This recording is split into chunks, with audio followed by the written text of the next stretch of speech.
بسم اللہ الرحمن الرحیم۔ السلام علیکم، میرا نام ڈاکٹر سامہ اقبال۔ میں آپ سب کو اپنے یوٹیوب چینل نئی سوچ ڈاکٹر سامہ پر خوش آمدید کہتی ہوں۔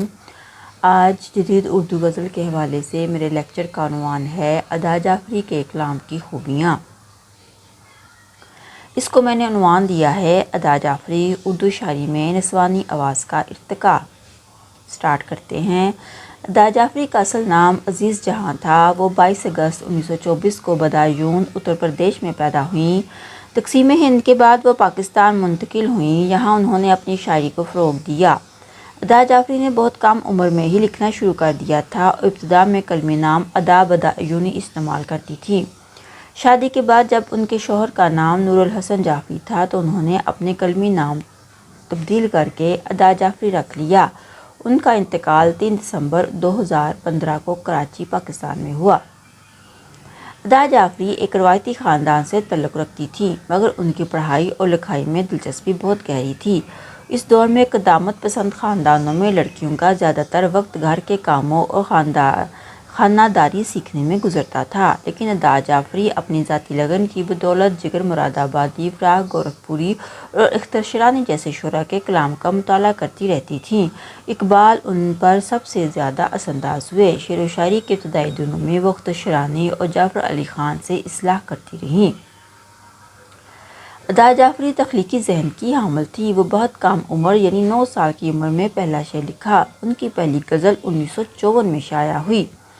اگرچہ ان کی غزلوں میں رومانوی رنگ نمایاں پایا جاتا ہے، مگر انہوں نے شاعری میں خاص طور پر نظم کو زیادہ توجہ دی اور اپنی تخلیقی صلاحیتوں کو نظم کی صنف میں بھرپور طور پر اجاگر کیا۔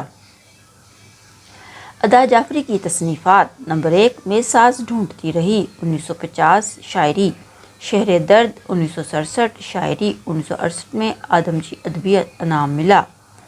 نمبر 3، غزالہ تم تو واقف ہو، 1974 شاعری، ساز سخن بہانہ ہے، 1985 شاعری، ہائکو، حرف شناسائی شاعری۔ پھر ان کا کلیات، موسم 2006، جو رہی سو بے خبری رہی، 1995 خود نوشت۔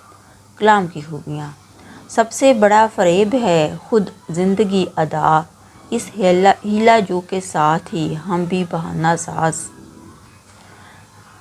شاعری کی خوبیاں: نمبر 1، قدیم و جدید کا امتزاج۔ ادا کے ہاں زندگی کے قدیم اسلوب سے بیزاری اور جدید رویوں کی طلب اور نئے زمانوں کے تعلق سے امیدوں، آرزوؤں اور تمناؤں کو ابھرتا ہوا محسوس کیا جا سکتا ہے۔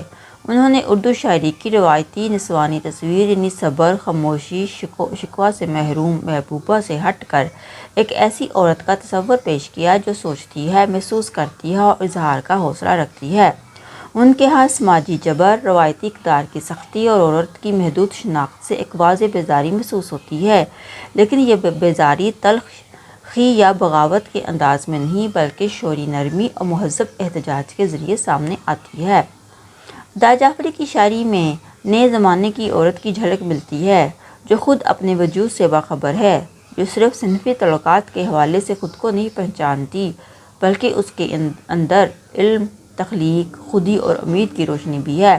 وہ ایک ایسی دنیا کی متمنی ہے جہاں عورت کو بھی اظہار، انتخاب اور خواب دیکھنے کا حق ہے۔ ان کی شاعری میں وقت کی تبدیلی، نئی سوچ اور بہتر سماجی مقام کی شدید خواہش موجود ہے۔ یوں بحیثیت مجموعی و اعلیٰ اقدار حیات پر اپنے یقین اور ایک انسان دوست عالمی معاشرے کی نمود کے حوالے سے دیکھے ہوئے اپنے خوابوں کو قلمبند کرتی نظر آتی ہے۔ صبا کا ہاتھ تھام کر ادا نہ چل سکو گی تم، تمام عمر خواب سایتوں کے درمیاں، افق پار ستاروں کی خوابگاہوں میں فسوں بدوش نظارے بلا رہے ہیں مجھے۔ شعری ویژن میں وسعت: ادا جعفری نے اپنے نقطہ نظر کو کبھی مروب یا خائف ہو کر نہیں لکھا بلکہ ایک مکمل فکری اعتماد، زبانی وقار اور شعری وقت کے ساتھ بیان کیا ہے۔ ان کے اسلوب میں شائستگی اور وقار ضرور ہے، مگر اس کے پس منظر میں ایک بیداری ذہن، باشعور دل اور فکری گہرائی کام کرتی ہے۔ انہوں نے اردو شاعری میں عورت کی آواز کو عالمی سطح کے فکری مباحث سے ہم آہنگ کر کے نہ صرف اپنی قوم بلکہ اردو ادب کو ایک عصری شعور اور انسانی وقار سے روشناس کیا۔ ادا جعفری کی شاعری نہ صرف نسوانی جذبے کی نمائندہ ہے بلکہ ایک ایسی فکری دستاویز ہے جو عصر حاضر کے تضادات، سائنسی ترقی اور انسانی شعور کے ارتقاء کو اردو شاعری میں دلکش، نپی تلی اور باوقار زبان میں پیش کرتی ہے۔ ان کا شعری سفر انہیں اردو کی ان گنی چنی شاعرات میں شامل کرتا ہے جن کی تخلیقات شاعری سے آگے بڑھ کر فکر و فلسفہ کا درجہ اختیار کر لیتی ہیں۔ ویرانیاں دلوں کی بھی کچھ کم نہ تھی ادا، کیا ڈھونڈنے گئے ہیں مسافر خلاؤں میں، کوئی نگر کوئی گلی شجر کی چھاؤں ہی سہی، یہ زندگی نہ کٹ سکی مسافتوں کے درمیاں، اب اس کے خال و خد کا رنگ مجھ سے پوچھنا ابس، نگاہ جھپک جھپک گئی ارادتوں کے درمیاں۔ یہاں نظم کے صوتی آہنگ میں ایک تبدیلی کے ساتھ ساتھ نظم کے بیانیہ میں ایک نئی جان پڑ گئی ہے۔ ادا جعفری کے کلام میں ان کے عہد کی آوازوں کے اثرات کی جھلک ملتی ہے۔ ادا جعفری کا تخلیقی سفر اور ہم اثر آوازیں۔ ادا جعفری کی شاعری محض ان کے ذاتی جذبات یا نسوانی احساسات کی ترجمان نہیں بلکہ ان کے عہد کے فکری، ادبی اور تخلیقی ماحول کی آئینہ دار بھی ہے۔ جس طرح ہر بڑا تخلیق کار اپنے پیش رووں اور ہم اثروں کے فکری اور فنی دباؤ سے گزرتا ہے، اسی طرح ادا جعفری نے بھی اپنے دور کی کئی توانا اور منفرد آوازوں سے اثر قبول کیا۔ ان کی شاعری کی لفظیات، استعارات، شعری ساخت اور مصرعوں کی روانی میں کہیں نہ کہیں فیض کی انقلابی نرمی، نون راشد کی علامتی پیچیدگی یا اختر الایمان کی داخلت کی جھلک محسوس ہوتی ہے۔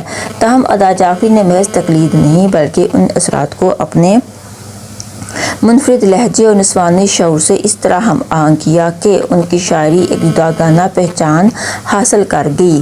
وہ جدید اردو شاعری کے اس روایت سے جڑی نظر آتی ہیں جو روایت سے جڑی ہونے کے باوجود تخلیقی سطح پر ایک نئی زبان، نئی علامت اور نئے احساس کی تشکیل کا عمل ہے۔ ان کی نظموں اور غزلوں میں اسلوب کی تازگی اور فکری وسعت کا یہ امتزاج انہیں نہ صرف اپنے عہد کی نمائندہ شاعرہ بناتا ہے بلکہ اردو ادب کے اہم تخلیقی سرمایہ میں شامل کر دیتا ہے۔ ایک خلش سی ہے جسے نام کوئی دے نہ سکوں، نہ رفاقت نہ مروت نہ محبت نہ جنوں، کچھ تو ہو گرمی محفل کا بہانہ ساتھی، جی بہل جائے گا زخموں کی نمائش ہی سہی۔ اس طرح فیض احمد فیض کی رومانوی شاعری کا پرتو بھی دکھائی دیتا ہے۔ ارتباط نور و ظلمت سے مفر ممکن نہ تھا، رونقیں گلیوں میں دل میں تیرگی بڑھتی رہی، صبح زنداں میں بھی ہوئی ہوگی، پھول مقتل میں بھی کھلے ہوں گے۔ ادا جعفری کا نرم لہجہ۔ ادا جعفری کا کلام ان کے منفرد اور نرم شعری آہنگ کا آئینہ دار ہے جس میں ان کے محسوسات، شخصی آرزوئیں اور نسوانی تمنائیں نہایت سلیقے اور تہذیب کے ساتھ جلوہ گر ہوتی ہیں۔ ان کی شاعری میں ایک ایسا لطیف، دردمند اور اندرونی کرب سلبریز لہجہ ملتا ہے جو قاری کو براہ راست دل کی گہرائیوں سے مخاطب کرتا ہے۔ ان کی نظمیں اکثر خود کلامی کی کیفیت رکھتی ہیں، جیسے وہ خود سے باتیں کر رہی ہوں، مگر یہ باتیں دراصل ایک اجتماعی نسوانی احساس، ایک خاموش احتجاج اور ایک تہذیبی حیثیت کی نمائندگی کرتی ہیں۔ اس خود کلامی کے پس منظر میں ایک گہرا احساس تنہائی اور وجودی اضطراب محسوس ہوتا ہے جو زندگی کے تجربات، جذباتی دھچکوں اور سماجی عدم توازن سے جنم لیتا ہے۔ ادا جعفری نے اس تنہائی کو صرف رنج یا شکایت کی صورت میں نہیں برتا بلکہ اسے ایک تخلیقی قوت کے طور پر استعمال کیا ہے۔ وہ اپنے نرم، دھیمے اور باوقار اسلوب میں ایسی صداقتیں بیان کرتی ہیں جو چیخ و پکار کے بغیر بھی دل تک اتر جاتی ہیں۔ ان کی شاعری میں نسائی ذات کا داخلی مکالمہ، اس کی دنیا سے وابستہ امیدیں، محرومیاں، خواب اور خدشے ایک مہذب اور باوقار لب و لہجہ میں ڈلتے ہوئے ہیں جو اردو شاعری کو ایک نئی تہذیبی لطافت عطا کرتے ہیں۔ نہ جانے لوگ کہاں تھے، زمانہ تھا کہ نہیں، زمیں پہ میں تھی، فلک پر بس ایک ستارہ تھا، خود حجابوں سا خود جمال سا تھا، خود حجابوں سا خود جمال سا تھا، دل کا عالم بھی بے مثال سا تھا، عکس میرا بھی آئینوں میں نہیں، وہ بھی کیفیت خیال سا تھا۔ ادا جعفری کی شاعری میں رشتوں کی شکست و ریخت کا بیانیہ۔ ادا جعفری نے اپنی شاعری میں محض جذباتی اور رومانوی موضوعات پر اکتفا نہیں کیا بلکہ عہد جدید کے صنعتی اور مادہ پرست معاشرے میں ٹوٹتے بکھرتے رشتوں، انسانی قدروں کی زوال پذیری اور روحانی خلا جیسے موضوعات کو بھی اپنی شعری محور بنایا۔ انہوں نے مشینی زندگی کے باعث پیدا ہونے والی بے حسی، جذباتی انجماد اور تعلقات کی اجنبیت کو ایک گہری فکری نظر سے دیکھا اور اس کا اظہار بحیثیت عورت اپنی داخلی آواز کے ذریعے نہایت لطیف، مہذب اور سچائی پر مبنی لہجے میں کیا۔ ان کی شاعری میں وہ نسوانی شعور کا افرما ہے جو صرف عورت کے جذبات کو بیان نہیں کرتا بلکہ انسانی رشتوں کی معنویت، ان کے بکھرنے کی اذیت کو ایک تخلیقی کرب کے ساتھ پیش کرتا ہے۔ کر لیا ہے کس دل سے اپنا سامنا ہم نے، کیا ضرورت تھی دل نوازی کی، روتے روتے بھی جی سنبھل جاتا، شاید ادھر سے قافلہ رنگ بو گیا، خوشبو کی سسکیاں ہیں ابھی تک خلاؤں میں۔ دا جعفری کا نسوانی شعور اور خود آگہی۔ دا جعفری کی شخصیت ایک باوقار، احساس اور فکری طور پر بیدار تخلیق کار کی آئینہ دار ہے، جو اپنی شاعری میں نہ صرف نسوانی جذبات کا اظہار کرتی ہے بلکہ اپنے ذات کی گہرائیوں میں جھانکنے کا ہنر بھی رکھتی ہے۔ ان کے شعر میں ایک نرم لہجہ، گہرا درد اور شعور ذات کی ایک مسلسل جستجو دکھائی دیتی ہے۔ وہ نہ صرف جذبات کو محسوس کرتی ہیں بلکہ انہیں فلسفیانہ گہرائی اور جمالیاتی نزاکت کے ساتھ بیان بھی کرتی ہیں۔ سانچے میں خبر کے ڈھل رہی تھی، ایک خواب کی لو سے جل رہی تھی، اندھیری راہ میں مسافر کہاں نہ بھٹکا تھا، کسی منڈیر پر جب تک چراغ جلتا تھا، جو دل میں تھی نگاہ سی، نگاہ میں کرن سی تھی، وہ داستان الجھ گئی وضاحتوں کے درمیان۔ ان اشعار جیسے سانچے میں خبر کے ڈھل رہی تھی، ایک خواب کی لو سے جل رہی تھی، اس بات کا اظہار ہے کہ دا جعفری ایک ایسی شاعرہ ہیں جو خوابوں کے بکھرنے اور حقیقتوں کے بے رحم پن کو گہرے اندھیرے احساس کے ساتھ قبول کرتی ہیں۔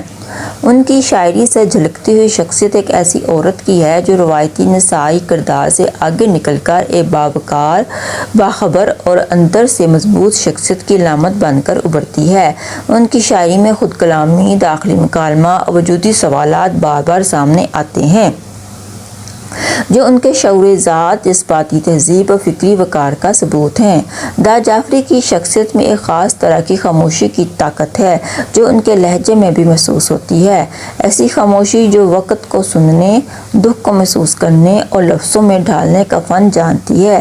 وہ نہ صرف عورت کی داخلی دنیا کی نمائندہ ہے بلکہ اپنے عہد کی ایک باشعور ادبی آواز بھی ہے۔ دا جعفری کی شاعری ذاتی تجربات کی آئینہ دار۔ دا جعفری کی غزلیں محض لفظوں کی خوش آہنگی نہیں بلکہ تجربے کی تپش سے گزر کر نکھری ہوئی کیفیات کا شعری اظہار ہیں۔ ان کی شاعری کا انبساط اس خاموش کرب سے جنم لیتا ہے جو انہوں نے بطور عورت، بطور انسان، بطور فنکار زندگی کے مختلف مرحلوں میں جھیلا۔ یہی وجہ ہے کہ ان کے شعر میں نہ صرف جذباتی صداقت ہے بلکہ ایک خاص سچائی کا احساس بھی ہے۔ وہ خواب، ہجر، رشتے، وقت، ذات اور معاشرت کے دکھوں کو اپنے شعری اسلوب میں اس طرح ڈالتی ہیں کہ قاری ان کی کیفیات کو اپنی ذات میں محسوس کرنے لگتا ہے۔ ان کی غزلیں صرف تخیل کا کمال نہیں بلکہ زندگی کے ان تجربات کا حاصل ہے جن سے گزرے بغیر احساس، انبساط اور فکری طاقت پیدا نہیں ہو سکتی۔ ان کے شعر میں کہیں ہلکی سی خوشبو کی طرح خوشی ہے تو کہیں خاموش سا درد، اور یہی امتزاج ان کی غزلوں کو ایک منفرد اور قابل اعتبار تجربہ بنا دیتا ہے۔ خوشبو کے ساتھ ساتھ نہ جانے کہاں تھی میں، پھر یوں ہوا کہ گردش دوران تھمی رہی۔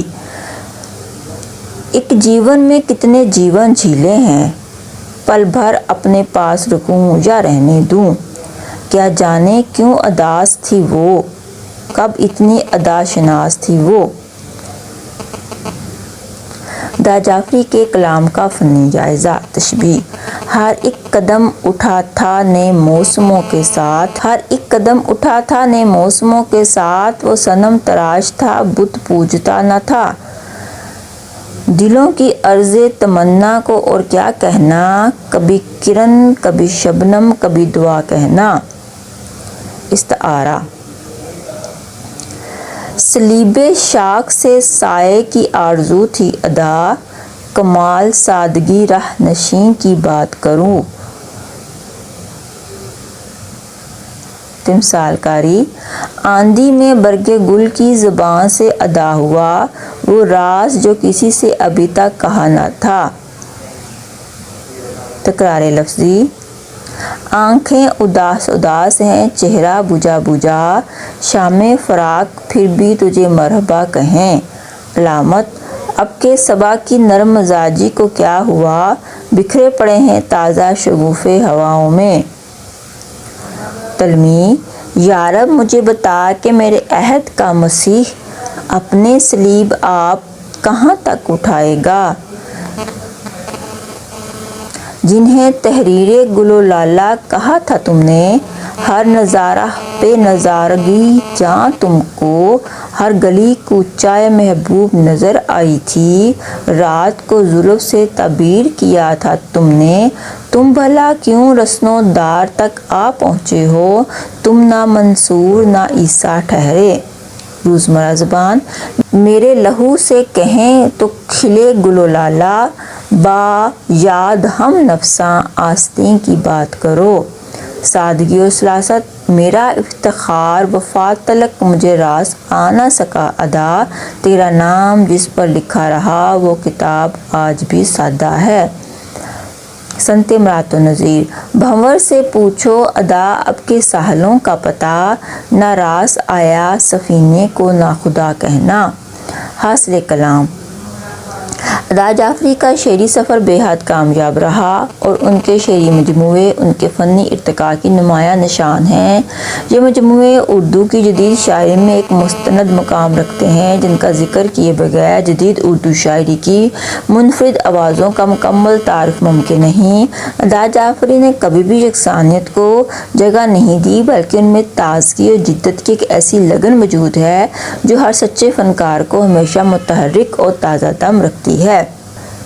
اچھا جی، یہاں ہم نے ادا جعفری کے کلام کی خوبیوں کو بہت گہرائی سے دیکھا اور اس کے ساتھ ساتھ اشعار سے اس کی مثالیں بھی دیں۔